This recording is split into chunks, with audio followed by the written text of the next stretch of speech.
Takže nazdar bando, já vás vítám u prvního videa na tomto kanále. Já jsem Michael a mám tu Carlose, neboli Káju, že jo, takže. A my jsme si pro vás připravili sérii videí, kde budeme,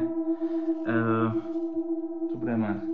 Číst strašidelný nějaký historky, nebo Budeme číst strašidelné historky, ale budeme i reagovat na třeba vtipný videa, nebo prostě vtipný fotky, záleží na tom, jaký bude téma, ale dneska je vlastně Halloween, nebo včera byl Halloween, dneska je sobota. Dneska máš Halloween, no. 4. je Halloween. To jo, ale já to vydám zítra, jako v sobotu, víš co, jako. Takže vlastně budeme číst vlastně vaše, nebo možná, že v tom nějaký svůj příběh poznáte, prostě nějaký příběhy strašidelný, takže pojďme, budeme se bát. A máme tu i takovou strašidelnou atmosféru. Jistě, tu vytvořila Kája, takže Carlos. Gigi. Budeme jí říkat Carlos, já Gigi, jo. Aha, to je Michael. Jo. Takže já začnu. Vyvolávání satana. Jednou jsme s kámoškou jeli na prázdniny k babičce na chatu. Když jsme dorazili na místo, bylo kolem 8. večer. Zatímco jsme se vybalovali věci, jo, tak to je blbě napsaný, napadlo nás, že bychom o půlnoci mohli vyvolávat satana. Nejdřív jsme z toho měli srandu, ale pak jsme mu řekli, že jestli je mezi náma, tak ať nám dá znamení. Po pár vteřinách začal silně foukat vítr a pršelo jako z konve. A za oknem jsme uviděli stín, který se na nás díval červenýma očima. Dostali jsme šílený strach a začali ječet tak hlasitě, že jsme probudili i babičku. Od té doby už duchy nevyvoláváme a satana už vůbec ne. Jasně, tamhle za oknem a hlavně ty červený oči, ne úplně. Hej, to máš červený oči. Já jsem stále, ale nedělej to. Jenom babe a babička, držte hubu, ale. Já chci spát, dostaví Já chci spát, ale. No to babička, ale držte hubu, co děláte, ale. Vyvoláváme satana a kaně do prdele, ale. Nechce něco kýtnu? Jo, jasně, celý babičky, vole. No. Nemá náhodou hláten, máš satana. Já nevím, ona asi jenom blbě čumí, vole. Ty. Tajemné ťukání. Bydlím na kraji lesa. Jednou jsem byla sama doma a zrovna byl úplněk, abych se nebála a přišla na jiný myšlenky. Pustila jsem se internet a najednou jsem zašla mít pocit, že někdo ťuká na dveře. Strašně jsem se lekla, ale strach jsem překonala a šla se podívat, jestli za nimi opravdu někdo stojí. Nikdo tam nebyl a tak jsem si řekla, že se mi to asi jenom zdálo a znovu jsem zašla brouzdat po internetu. Ťukání se ale ozývalo ještě asi 5krát. Sebrala jsem veškerou odvahu a šla se podívat ven na zahradu. Nikoho jsem ale neviděla, slyšela jsem jen kroky. Vyběhla jsem proto zpátky domů, rychle jsem za sebou zamkla a schovala se pod peřinu. Probudila jsem se až ráno, dodnes nevím, kdo to nebo co to bylo, ale když jsem sama doma, docela se bojím. Tak to se ani nedivím. Já bych se taky jakože bál, že jo. Já se jako nedivím, to já bych se asi taky bál, víš co? Co to bylo, ty vole, tam nikdo ne, vole, víš co? Ale je tu někdo? Nikdo tu není. Fakt jenom ty kroky prostě za tebou, víš jak? Já si zamnu ty kroky, vole, Olga by byl úplně postránej, ne, úplně víc, nikdo tu není. Co to bylo? Nikdo. Černá postava. Jednou jsme se s kamarádkou Kájou. Nemáš tam nějaký prsty, ty ne. Jednou jsme se s kamarádkou Kájou jezdili po naší ulici na kolech. Pomalu nás to přestávalo bavit a tak mě Kája doprovodila domů. V tom jsme obě zahledli na kopečku u kraje silnice černou postavu. Slunce už zapadalo, ale my jsme viděli, jak postava drží v ruce nůž. Spanikařili jsme a utíkali k nám domů. Tam jsme se trošku uklidnili, ale jen do té doby, než musela jít Kája domů. Ta postava tam byla pořád, dokonce se přesunula před náš dům. Náhle šel kolem našeho domu soused a to nás zachránilo, protože ta postava zmizela a Kája mohla jít v klidu domů. Já nevím, jako jak to. Já bych nemohla jít domů sama. Jo, taky už to, ta postava tam je na kopečku, to je s tím nožem jenom, zabiju vás. A pak jako když jdeš sama domů, tak se úplně bojíš. Jasně, ale víš co, tam na kopečku, zabiju vás, vole, a pak se podíváš k tomu okna a tam, vole, tam A tam ta postava vole, přímo před vaším barákem, zabiju vás, vole, a přijde soused a vole, ty vole, ta postava tady není, vole, jsou úplně nejvyšší frajere, jenom co je, vole, víš co, vole, úplně gangsterové, to je velký, vole, ne. Vyvolávání ducha. Ty furt nějaký, vole, vyvolávání, ty vole. Stalo se mi to asi před měsícem, když jsem spala u naší kamarádky Zdenky. Večer její rodiče odešli na ples a nám zůstal celý barák, tak jsme si řekli, že budeme vyvolávat duchy, konkrétně krvavou Mary, ty ne, to bych, vole, v životě, prostě, tady to ne, vole. Ne. Zdenky rodiče mají doma starý nábytek a mezi nimi staré zrcadlo. Zdena se otočila k zrcadlu a tam viděla postavu, které tekla z nosu krev. Po 3 minutách se začala týct krev z nosu i nám. Jsme se s kamarádkou Kájou utekli domů. Zase Kája, ty vole. Proč furt ty vole Kája, vole? Ty máš něco tam, ty máš společnýho. Utekli domů, protože bydlím kousek. A Kája u mě přespala. Vůbec jsme nemohli tu noc spát. Nakonec se nám to podařilo. Druhý den nám zavolal tatínek Zdeny, že Zdenka vykrvácela a její mamka se psychicky zhroutila. My dodnes nevíme, co a hlavně proč se stalo. V noci nás budí noční můry a nechápeme, proč umřela zrovna ona. Hochu, tak ne, ty vole, víš co? Dobrý, vole, filmy nebo ty příběhy o té krvavé Mary dobrý, ty, a že se to prostě stane takhle v reálu. No. Jako ještě tamhle Zdenka, ty vole, a ona vykrvácí, vole, potom, co jsem se podíval do zrcadla a za mnou stála holka, vole, který tekla krev z nosu, jo. Já bych se třeba Já mám úplně usinu, kámo, jak se úplně četla. A ty máš tam ještě zrcadlo, jako kráva, vole. Neblbní, ne, úplně, Záhadná kaplička. Před několika měsíci jsem šla s kamarádkou na Skalky, kde je stará kaplička. Pořád nás zajímalo, co je uvnitř a tak, když jsme objevili schnilé prkno, vykopli jsme ho a vlezli dovnitř. Už je, vole, hovadina ever. Nemohli jsme uvěřit tomu, co jsme uviděli. Za oltářem stál nějaký kněz. Strašně jsme se vyděsili a utekli ven. Asi po 2 hodinách dějepisů jsme se dozvěděli, že asi před 3 lety tam byl onen muž smrtelně pobodan vykradačí kaplí. Vyjdeš tamhle někam do toho, prostě do nějaký kapličky, jako dobrý, uděláme si urbex, podíváme se na to, ne, a vykopneš to tam a tam najednou prostě nějaký frajer, tam stojí zady k vám, a to, a vy úplně, tady nějaký kněz, počkej, my jsme se sem dostali jenom jednou cestou, ne, tebe pryč, ne. No, a pak se vám dozví, že byl vykuchaný, nebo to dá. No, vykuchaný.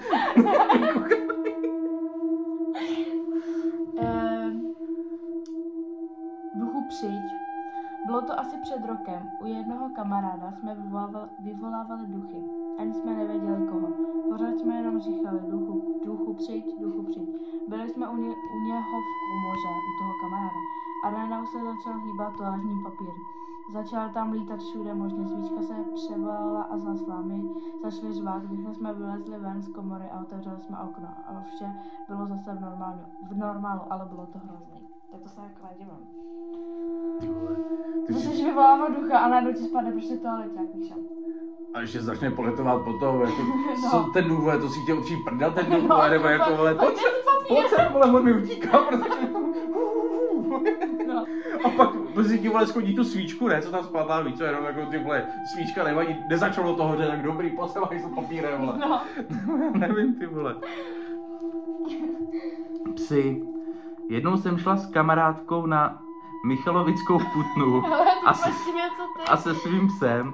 Když jsme dorazili na místo, nikdo tam nebyl. Po pár minutách, co můj pes šmejdil u kamene, hodil někdo na něj šutr. S kamarádkou jsme to tam prošli, ale nikde nikdo. Ale po psovi opět někdo hodil klacek. A tak jsme vzali roha. Když jsme se otáčeli, měli jsme divný pocit, že nás někdo sleduje. Začal blikat železniční přejezd a všichni psi se kolem nás sneskli. Je to divné i pro nás. Ale tak, co se stalo, tak se stalo. Tak jako možná, že to má vysvětlení, víš co? Máme prostě nějaký ten jejich kámoš, nevím. Prostě je to, ale prostě čut. obsovi prostě to, nějaký šutrák, že jo, uteču někam dál, oni mi tam hledají. Najednou je chci úplně jako dát, aby šli někam jinam, prostě prázbo, nějakou tu větev, ne, po nich hodím, ne, úplně jako. Co to je? Ichtyl.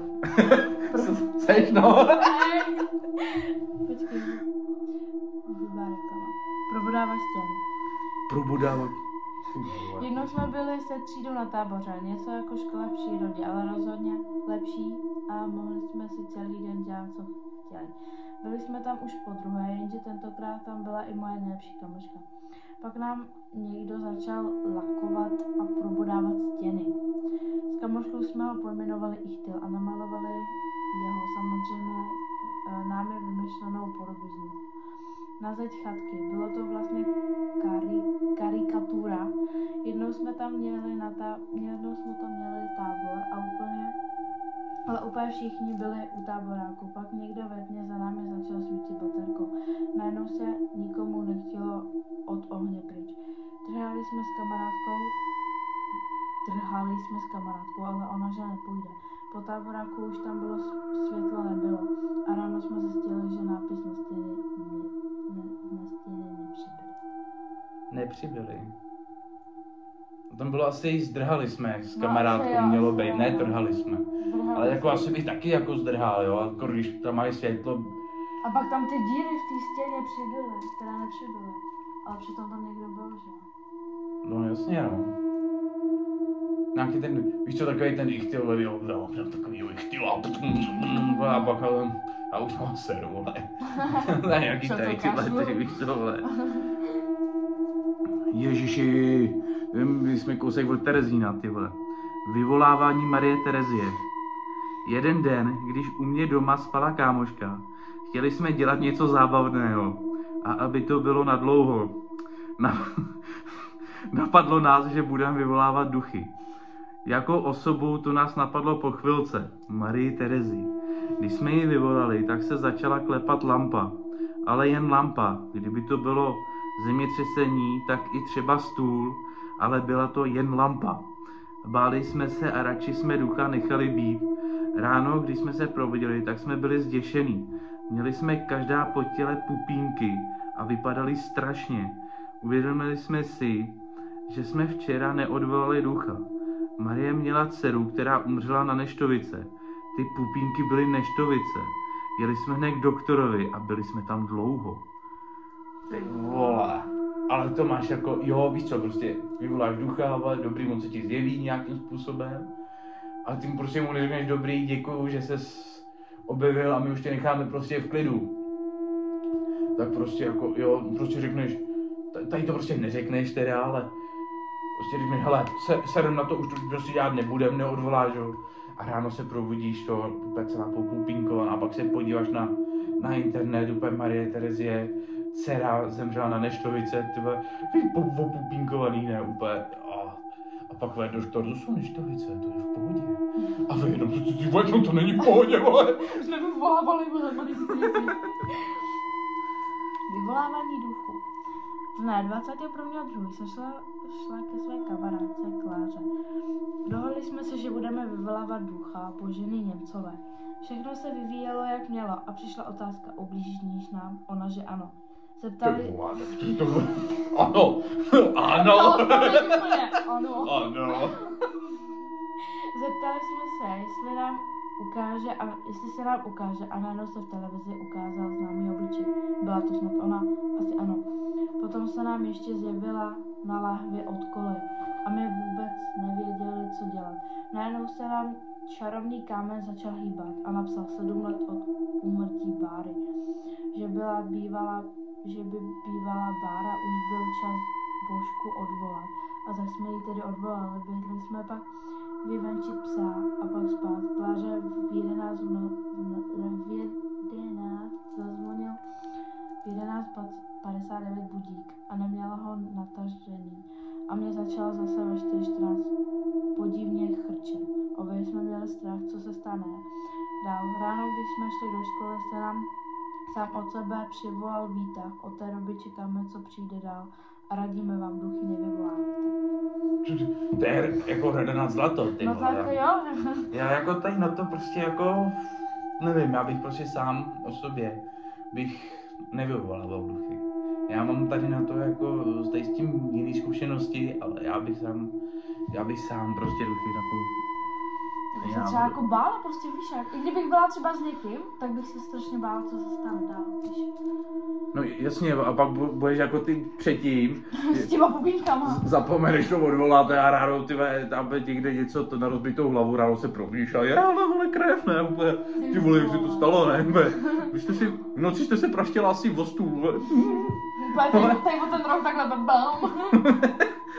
Pane doktore, jak jako, normálně jste se jí děbla do hlavy, vole, úplně víš co. Ne, jako, já tady s tím já vlastně ani nemusím vyvolávat. Já je prostě vidím, no. Akor takhle vlastně, jak je to období Halloweenu a dušiček, to.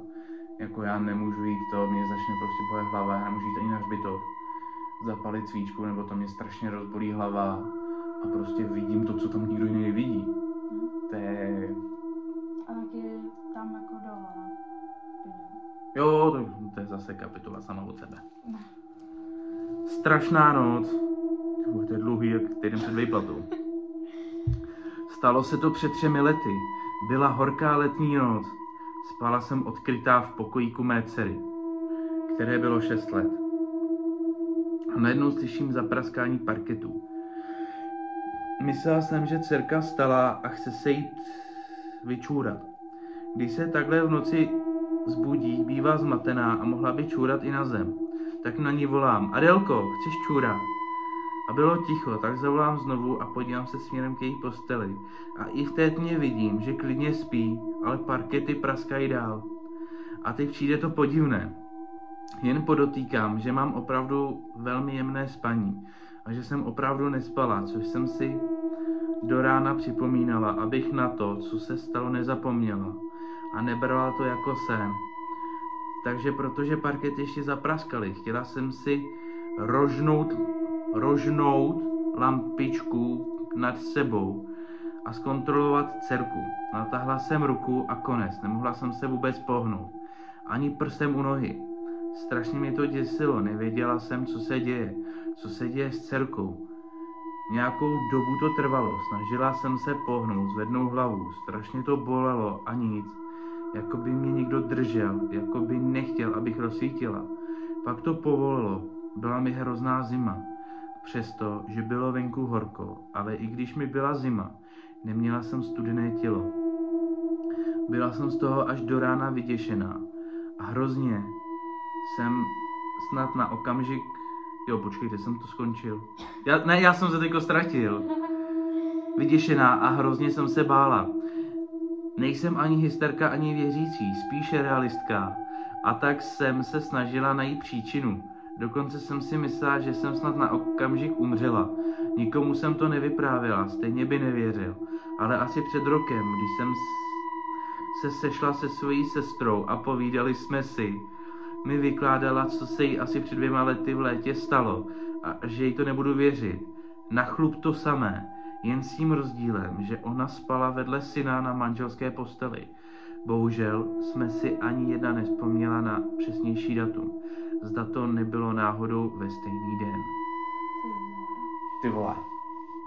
Si představ, že prostě jako máš dceru a prostě jako ta leží. Ale jenom ta představa, že se nemůže hejbat, to je úplně hrozný. Že si chceš rozsvítit, ale prostě máš tu spánkovou paralýzu, nebo co to je, a úplně jako ne, chceš rozsvítit, ale prostě to nejde. Jako kdybych prostě já ti takhle držel a úplně jako... Já bych se ještě prostě v tom jako, jak to říct, jako že polospánku, že vlastně jako se probouzíš teprve, že? Protože když jsi třeba na zanko, tak že jsi v tom polospánku a najednou prostě se nemůžeš hejbat. Ty vole, no to bych jako... Já bych to osobně jako upřímně... Nevím, jak já bych to zvládal.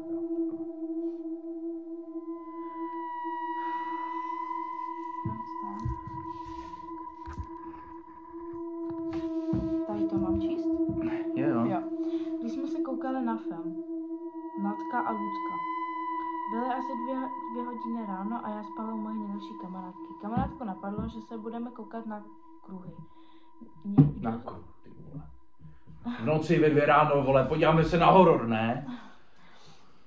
Někdo si řekne, že to nic není, ale my byli slabá povaha. Když jsme to dokoukali, vypli jsme televizi a odešli jsme do kuchyně pro pití. Když jsme se vrátili, televize byla zaplá a na obrazovce byla studená. Z té studené koukaly ruce a pak z ní vylezla postava. Kamarádka rozpálila televizi a honor jsme rozsvítili. Nevíme, co to bylo, ale zdát se nám to nemohlo. Vole, to máš jako prostě vypneš televizi, pak ji zapneš, vole, někdo ti leze. Ne, oni tam někdo zapnou, oni odešli pryč a někdo tam zapnou. Přijdeš, vole, s tím pití, víš co, a úplně, co máme v tom pití, tvoje, co tohle se z té televize, vypni to, ty vole. A jenom když to tou televizi, já pohnu. Nebo, pojď sem, ty čupko, vole. No. Pojď k nám. Pojď sem, vole, my ti dáme, vole.